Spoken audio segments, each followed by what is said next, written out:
Salut, j'espère que vous allez bien. J'avais envie aujourd'hui de vous tourner une vidéo toute simple. Il fait pas beau dehors, il fait froid, il pleut.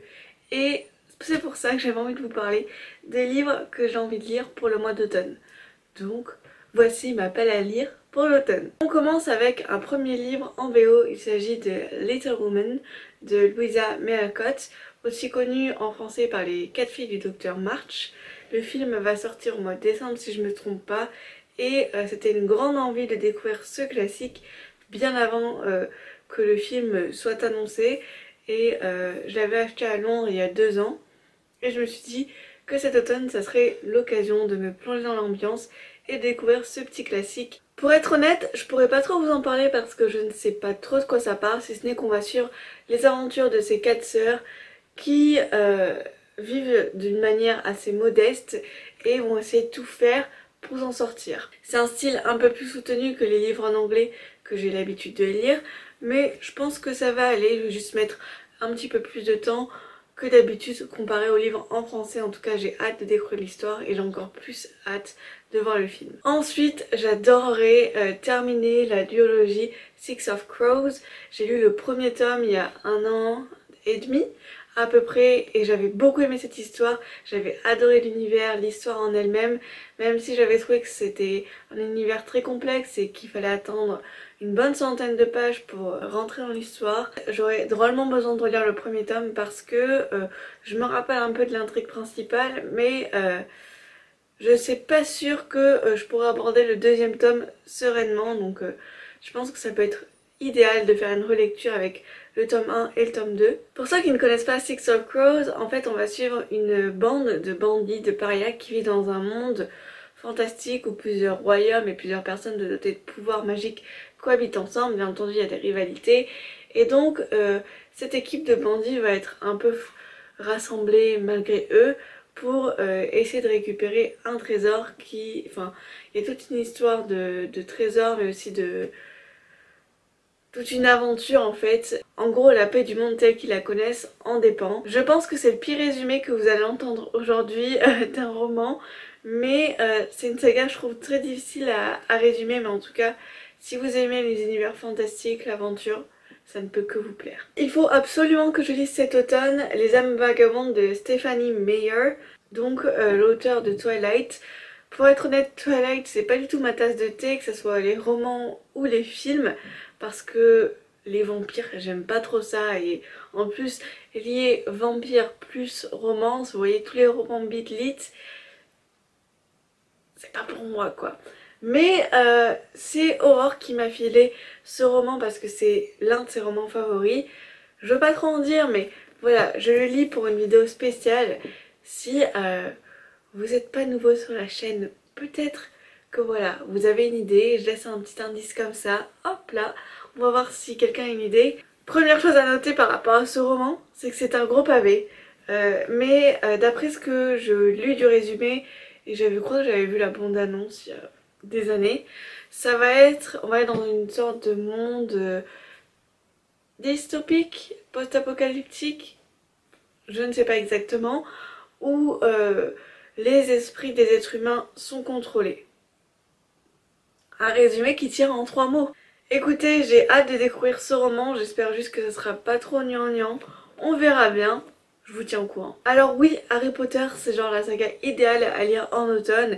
Et c'est pour ça d'ailleurs que j'avais fait des vlogs sur cette même période où je relisais tous les Harry Potter. Je vous le mets, vous pouvez le retrouver dans le petit i, par là. Mais il y a quelques temps, moins d'1 an, j'ai trouvé en brocante la saga Narnia, l'intégrale, pour seulement 2 €. J'ai fait genre une affaire. Et c'est vraiment une saga que j'ai envie de découvrir parce que je n'ai jamais lu les romans. J'ai adoré le deuxième et le premier film, le premier et le deuxième plutôt, et c'est vraiment une saga que j'ai envie de découvrir. J.K. Rowling a dit qu'elle s'était inspirée de Narnia, enfin que ça avait été une source d'inspiration pour les Harry Potter. C'est vraiment une saga que j'ai envie de découvrir et donc pourquoi pas lire le premier et le deuxième tome en automne. En tout cas moi je trouve que c'est la période parfaite pour se lancer dans des grosses sagas fantastiques. Pour ceux dont cette tête de lion ne vous dit rien, en fait Narnia c'est l'histoire de 4 enfants, donc 4 frères et sœurs, qui un jour en se cachant dans une armoire vont tomber nez à nez dans un monde complètement fantastique et ils vont vivre des aventures de dingue. Pour continuer dans tout ce qui est aventure, j'en ai profité pour lire dernièrement la suite de la série L'Agence Pendergast. C'est une saga en fait pour les 8-12 ans que j'aime beaucoup et qui suit en fait une agence un peu spéciale au 19e siècle aux États-Unis, puisque ils ont la capacité de repérer toutes les créatures paranormales, fantastiques, sorcières, vampires, monstres, etc. et d'arrêter ceux qui essayent de semer le trouble dans la ville, etc. Il y avait deux premières histoires, le premier avec les vampires et le deuxième avec un monstre, et il y a beaucoup de références à Peter Pan, j'avais adoré le deuxième tome. Le troisième tome est sorti à la rentrée, ça fait partie de ces romans de cette liste que j'ai déjà lu et que j'ai beaucoup aimé. Celui-ci se passe au Mississippi, donc c'est le premier tome de cette série où cette fois on quitte New York. Et dans ce tome-là, il est question de sirènes. Et vraiment aussi, je l'ai beaucoup aimé, j'adore les illustrations. Et je trouve que c'est un bon roman pré-ado, quoi.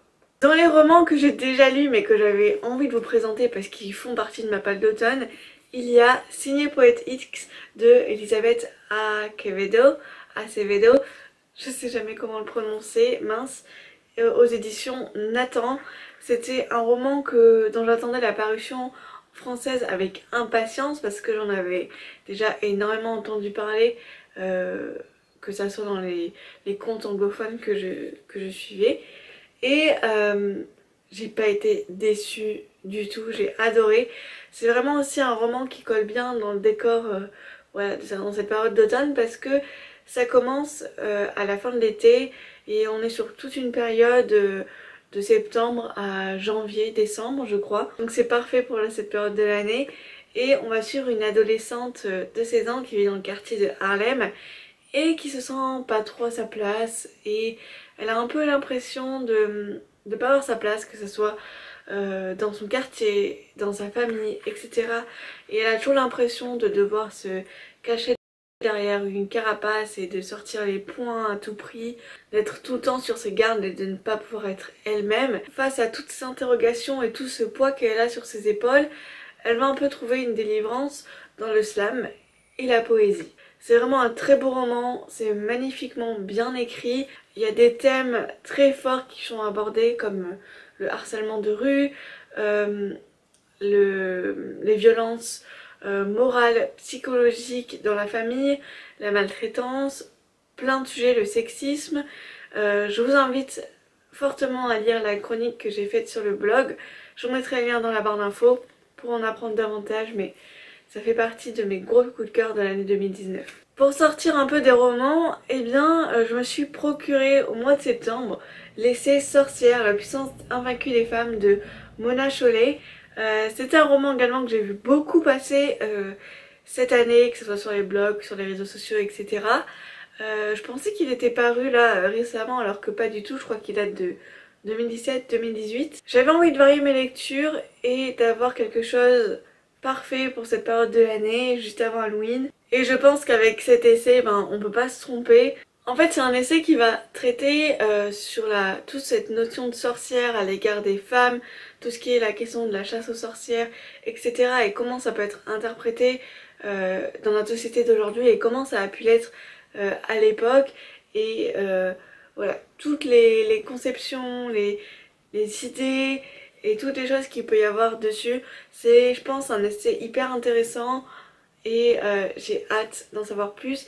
Mona Chollet, c'est vraiment une auteure que j'avais envie de découvrir parce que j'avais aussi remarqué qu'elle avait écrit Beauté Fatale, qui est l'un des romans qui est aussi dans ma wishlist. Je pense que c'est des textes importants, féministes et qu'on a besoin de lire, quoi.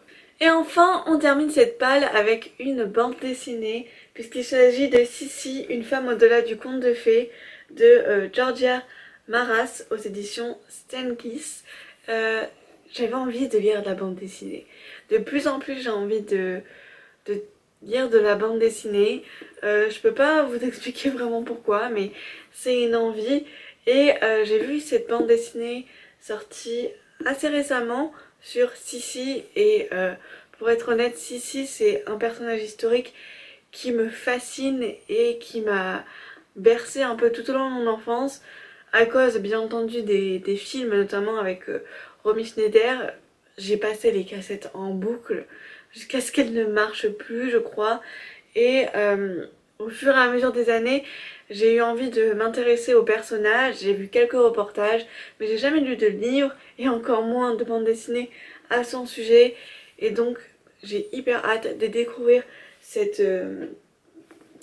bande dessinée autobiographique. D'après ce qu'on peut voir dans le titre et ce que j'ai pu lire dans le résumé, c'est vraiment un ouvrage qui tend à démystifier tout ce mythe qu'il y a pu avoir autour de Sissi avec les films, Romy Schneider, etc. Et voilà, la Sissi, c'était un peu une série de drames et de malédictions. Et j'ai hâte de voir comment cela va être transcrit à l'image et dans cette bande dessinée. Clairement, je pense que cette bande dessinée elle va pas rester longtemps dans ma palle parce que il suffit de quelques gouttes de pluie, d'un plaid et d'une bonne tasse de thé pour que je lise cette bande dessinée d'une traite. Écoutez, on arrive déjà à la fin de cette vidéo. Je suis hyper impatiente pour toute cette lecture. Je ne sais pas si je les lirai toutes, mais en tout cas, c'est un beau programme qui s'annonce. J'espère que ça vous a donné des idées. N'hésitez pas vous aussi à me dire quelle est votre palle pour le mois d'automne. Et je vous dis à très bientôt dans un petit moment parce que je pense que pendant un mois, c'est même sûr, il n'y aura pas de vidéo parce qu'entre temps je déménage et je vais partir en vacances, donc je n'aurai pas le temps de filmer des vidéos. Donc je vous dis à très bientôt, on se retrouve pour de nouvelles aventures dans un autre décor, j'espère que ça vous plaira et je vous dis à très bientôt, bye. Like daylight.